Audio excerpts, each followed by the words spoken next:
This is Ashton Marcus, and I'm on location at the Edgemar Center for the Arts for their presentation of Train to Zakopane.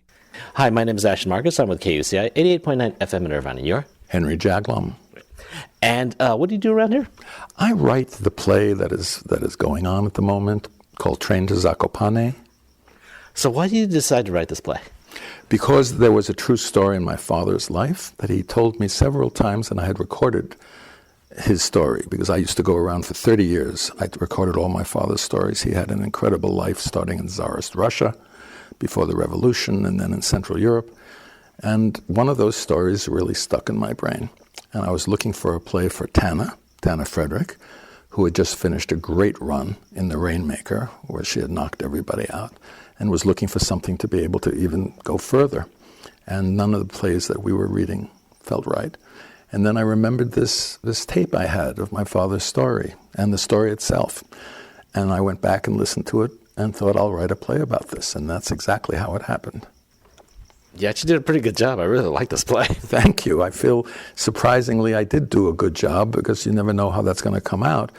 But in a way it was easier than anything else I've written. I've written quite a bit of movies and plays because I knew my father so well that I could create a character based upon him and how he would act and what he would say. And even though the words in the play are not all exactly what happened, the situation is exactly what happened. He did meet this Polish nurse on the train. She did turn out to make a violently ugly anti-Semitic remarks. He did decide in his very elegant words that he would, quote, kiss the girl, unquote, and then tell her that he was Jewish. And they got off together. That's all true at Zakopane, at this famous Polish ski resort. But then, much to his surprise, instead of kissing the girl, he fell for her, and she fell for him. And then the tension of the play is she doesn't know he's Jewish, and she says rabid, anti-Semitic, bigoted things.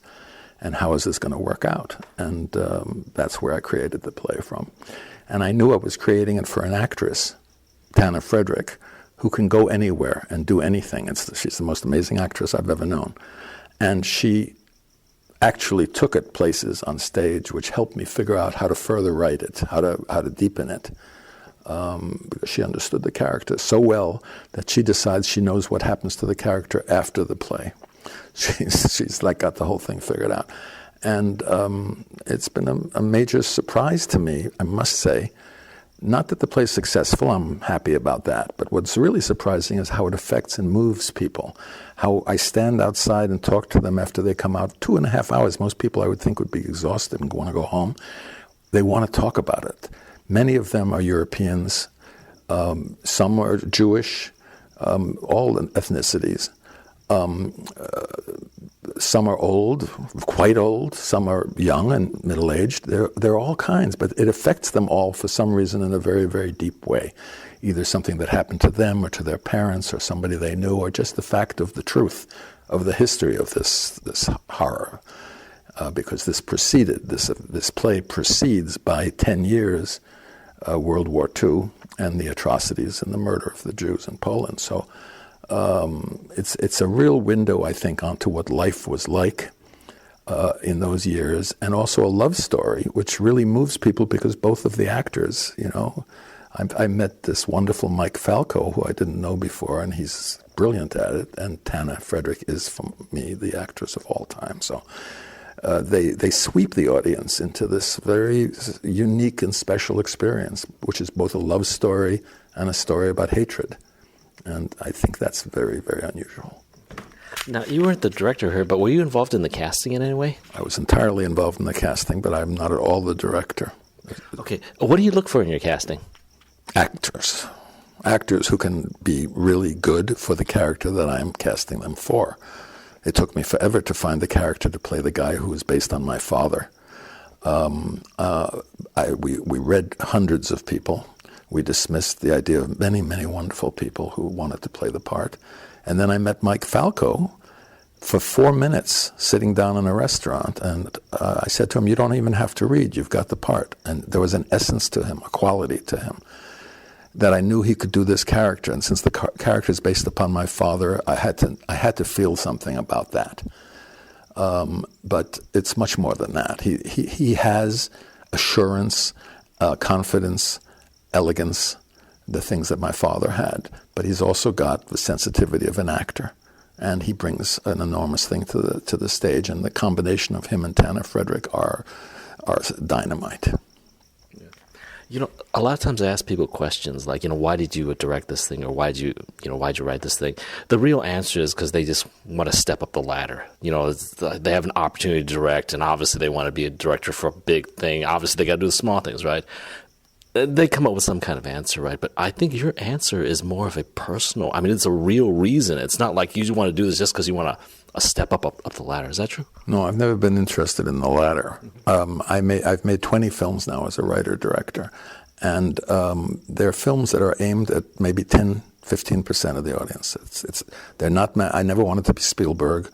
I never wanted to do massive films. What I wanted to do was small, personal films about real life and real people, because what I always felt, and this applies to the theater as well, is that people sitting in the dark there seeing something that might be brilliant, might be wonderful, might be glorious to look at, and cost hundreds of millions of dollars and be incredible effects and everything, do not feel the connection to their real lives. And if you can give them those moments in the dark that really reflect their real life, that are small, personal, intimate, moving moments, it's to me, that's the gratification. And that is what you try to do in this kind of work. You don't try to have a blockbuster. You don't try to get as many people in the world who would not want to see, they want to see action movies. They want to be distracted by simplistic kind of sex or love or, whatever it is.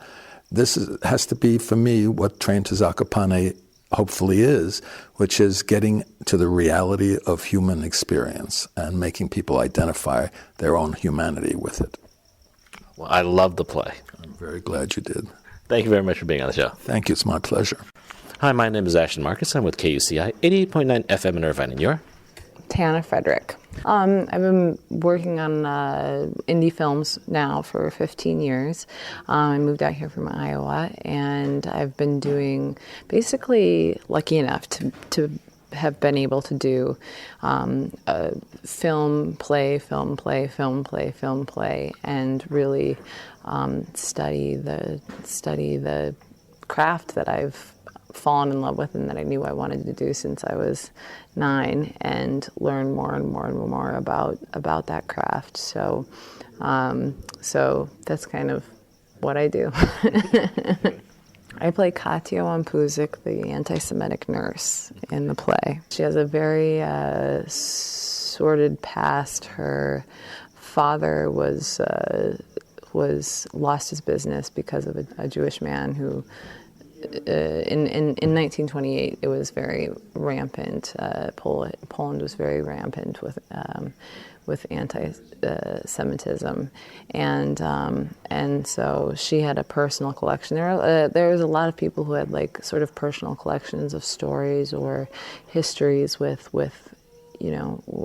people who were in their family or their loved ones or something like that, on different or in different socioeconomic levels. That just as today, it's very interesting.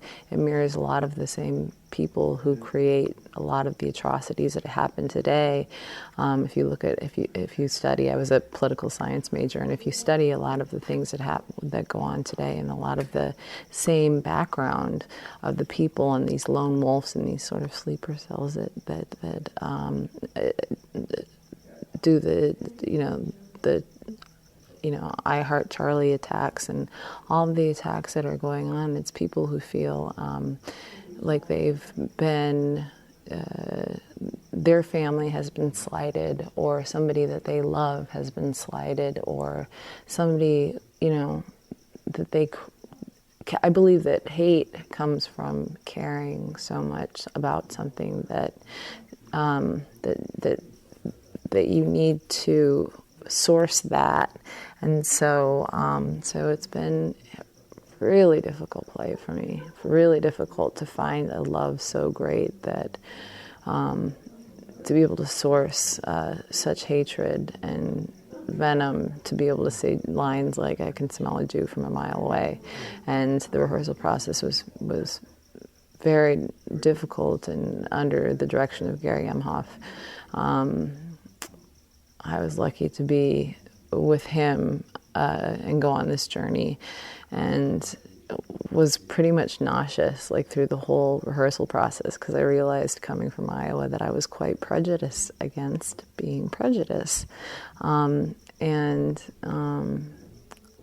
so I had to find within me, my own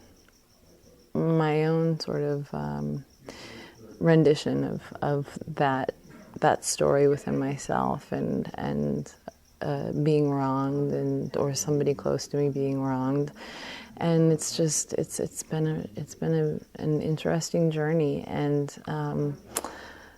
the reason I love this show is because I have chosen to do art because I like people to walk out with the feeling that there's hope, that I like there to be communication that is spurred on as a result of the piece, and this does that. This leaves people talking about what is going on in the world, because it hasn't changed, unfortunately. Attitudes haven't changed that much since 1928 Poland, unfortunately, and in an age of where everybody's so conscientious of bullying and PC, and there is a lot of hatred built up inside, and a lot of internal rage that people have. So giving an artistic piece where you have a character such as mine that does say these slanderous, awful remarks, and have the audience respond with a, it's almost like it's like a soccer game, or it's like a football game almost. It's very interactive with the audience, and then you watch the audience root for the Semite, the anti-Semite, and the Jew to fall in love. That leaves me feeling like I did a good job in this play, because it leaves me feeling like I created some sort of bridge of hope, or I believe the only thing that can overcome all of this mess that is going on in the world is love, and is understanding other people's points of view. And so, and especially this being a true story about Henry's father, I know for a fact that my character, although we took creative license with it, I know that she ended up, though she ran away as soon as she found out he was Jewish, and he had planned his vengeance. Henry's father had planned his vengeance on this anti-Semitic nurse. She had left. I know she left the situation in the back of my mind. I know she left, and she was responsible for either helping Jews to hide during World War II, or she married a Jew, or something happened there, and her life was changed. And so, having run for 8 months, how long have we been running? 8 months, I think we're going to be running now. And having houses where people, it does spark debate. It does create fodder for discussion and emotional discussion. And some people have hatred toward the play. Some people love the play. I had a woman come up and embrace me who spent her first 10 years of her life in Auschwitz as a child. And everybody seems to have these amazing stories, and I think also Henry making this story so specific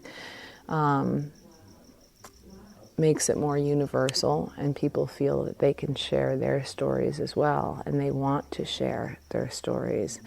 And I couldn't believe, this was just recently, and throughout the whole run, I think that was one of the most powerful moments of the run, was when she hugged me and said, thank you for giving this to me, thank you for giving me this humanity in this character. And because I felt, I'm the bad guy, you should be hugging Mike's character over here because he's the one who's Jewish and he's the good guy. But she hugged me, and that meant a lot. That meant a lot to me. Well, I do think that your character changed the most throughout the play. So you would actually be the protagonist. Yeah. Oh, thank you. Yes. I would. Yeah. It was a tough job to try to create her arc and create her being the protagonist and create an innocence and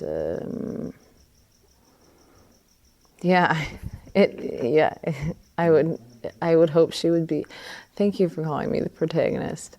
I could easily come across as a protagonist or the antagonist. I think should this play get produced any other place, the character could easily be directed in the direction of the girl, Katya, being the antagonist, and could be a very cliched version of an anti-Semite and be very one note. But luckily, again, with director Gary Emhoff, there's no black and white in this play. There's just only gray, and there's no right and wrong.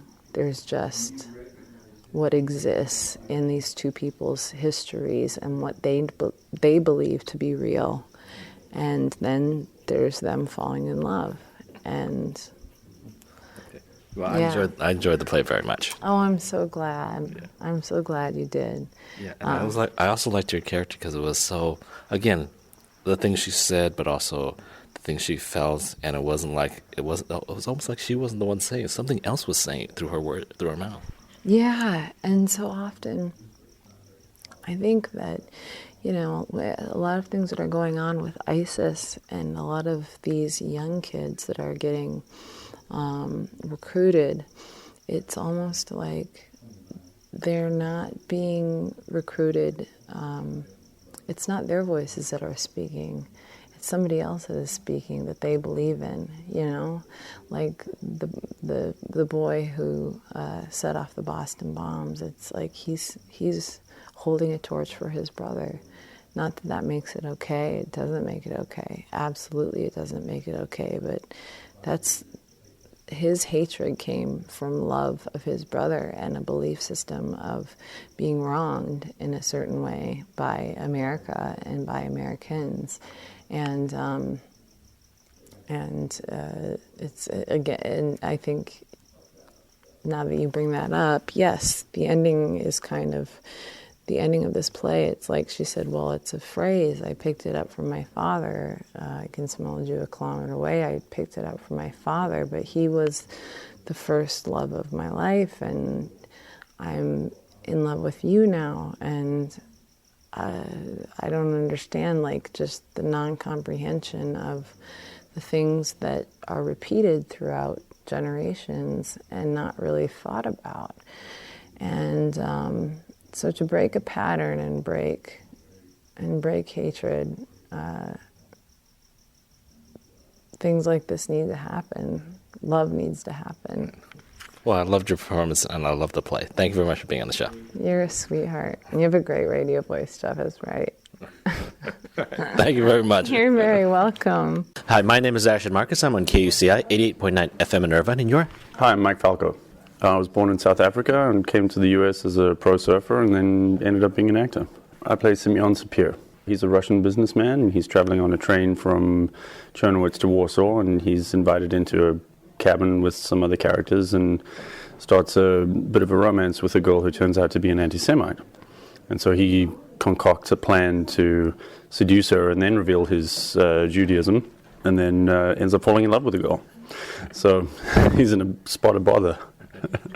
So what did you think of the play anyway? I fell in love with it the first time I read it. I thought it was brilliantly written, and it's a really engaging story, and there's such a romance about it. It reminded me of an old 40s movie. Yeah, I actually liked it a lot also. Oh, great. I'm glad to hear it. Now, as a leading man, you actually are very quiet, yet you expressed a lot of smoldering emotion. Does that come naturally, or did you kind of work on that? I don't know. It's hard to say when you're on the inside of it as opposed to the outside, but thank you for the kind words, I suppose. Well, did you base the character on yourself, or did you do research? Oh, no, not at all. I mean, obviously, you're stuck with the character, and the character's stuck with you, but to a large degree, a lot of it is based on the actual person who this character was written about, and then there were pieces of my grandfather and pieces of my father and other pieces of people who I knew growing up, and you just kind of compile a complex human being out of all these different other humans. Actually, I could tell from the audience that you actually did a very good job of being a romantic lead. Well, Tana's not exactly been struck with the ugly stick, so it's kind of easy to fall in love with her.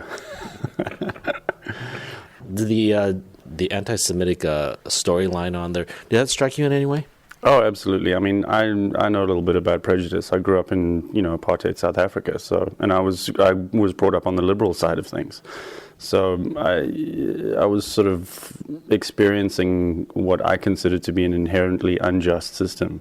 And also being Jewish growing up, I was kind of the reverse end of that. So I had a lot of personal things to connect to reading it for the very first time. I was in tears by the end of it. Yeah, that showed in your performance. Oh, thanks. All right. Well, thank you very much for being on the show. Thank you. Hi, my name is Ashton Marcus. I'm with KUCI 88.9 FM in Irvine, and you're? I'm Stephen Howard. I've been an actor since my late teens. Became a professional actor when I was in my early 30s, and I've been bumming around ever since. I play Father Alexandrov. This is a Polish priest who has entered the priesthood as an economic solution back at a time when things were not so good in Poland before the First World War. And he's grown up in a very anti-Semitic environment, and doesn't even see the conflict between his religion, which he's a serious Catholic priest, and this hatred that the community has for Jews. He just feels like that's appropriate and understandable. So what did you think of this play? Oh, it's been a lot of fun to develop. I started at the beginning when Henry had written several drafts, but we started working at it by sitting around a table and reading through it, and it was an exciting experience to find the nuances and truth and the characteristics of all these people that we were just bringing to life for the very first time. It's really a fun adventure. Well, I like the performances a lot, and I also enjoyed your acting also. Well, thank you. I obviously appreciate that. How'd you get into acting anyway? Well, I had some friends that were involved at UCLA back in the 60s, and I became enraptured with what they were doing during a Brechtian festival that I didn't really understand at all, but I was just captivated with the idea of being on stage. And I drank enough beer one time to get up on audition for a play, and I didn't get a part, but that kind of started me on the road. What was the question? I just want to know how you got into acting. That's all. Oh, yeah. Well, I mean, I loved the idea of being on stage, really. But then also film and TV is an interest of mine as well. But stage was my first love, and I got lucky in a lot of times. Got the chance to do an awful lot of theater around the country, and started off actually in Washington, D.C. at Arena Stage. And happened to do a Shakespeare festival there, and went on to do a lot of community theater, and then ultimately, here I am at the Edgemar Theater in Santa Monica, actually where I was born in Santa Monica. But so I've come full circle. Okay. Well, thank you very much for being on the show. Okay, thanks for having me. Hi, my name is Ashton Marcus. I'm with KUCI 88.9 FM in Irvine, and you're? Kathy Arden. I'm a writer, actress, and life coach. I played Madame Nadia Selmachi in Train to Zakopane. And could I have a brief synopsis of that character? She is a former actress. She's dramatic. And I don't want to give away too much if someone hasn't seen the show yet, but you learn something about her that you don't know at the beginning of the play. So what do you think about the show? I think it's quite extraordinary. I had known about the story through Henry Jacklin, about his father, before Henry wrote the play. So I knew about the story, and I knew about how important it was to Henry to honor his father in this way and write the story at some point. So it's incredibly moving. It's an extraordinary story, and it's relevant now given things happening in the world. Well, I like the performance. I liked everyone's performance, and I actually enjoyed your performance also. Oh, thank you so much. That's very kind. So why did you decide to get into acting? Oh my! Well, I can tell you. Really, the original story is that I was in second grade, and I was cast as Slinky the Witch in a play called The Ring Around the Moon. And I was afraid of witches. I wanted to be cast as the fairy princess, which was the lead. And so I was devastated and very freaked out that I was cast as Slinky the Witch, and very upset. And I went home crying. And my mother said, "You are going to be the star of the show, and I am going to teach you how to cackle like a witch." And my mother had acted when she was young, and I think it's what she'd always wanted to do and never did. So she really coached me playing this role, and I stole the show. I stole the show. And I was forever known growing up as, "Oh, you're the one who played Slinky the Witch." Like, it was just this huge deal. It got a standing ovation, and I just really made it into this huge role. And, you know, as soon as that happened in second grade, I loved acting from then on.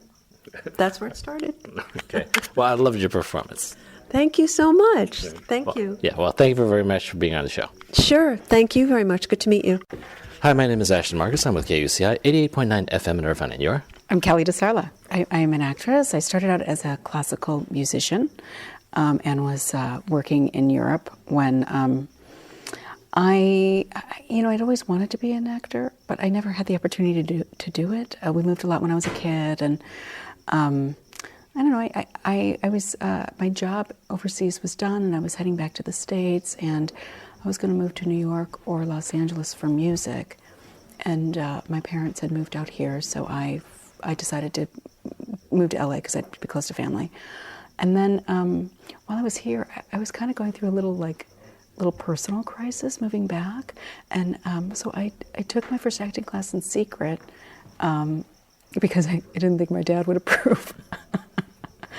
And I was very lucky to study with a man named Eugene Lazarev, who was the national artist of Russia. He was just in town for visiting, but he was a teacher at the Moscow Arts Theater, and I just fell in love with the craft instantly, and I've been doing it ever since. I played Marusia Petronko. Marusia is is supposed to represent the flapper generation of the 20s. She's a flapper girl. She's a partier. She sleeps around with a lot of men. She's irreverent. She's an old friend of the lead character, Katya. They started their nursing career together at the hospital. She's a little bit older than Katya and kind of had a bit of a big sister kind of protection thing because Katya was really young when she started working there. And she runs into Katya after not seeing her for years. Katya has kind of fled this town.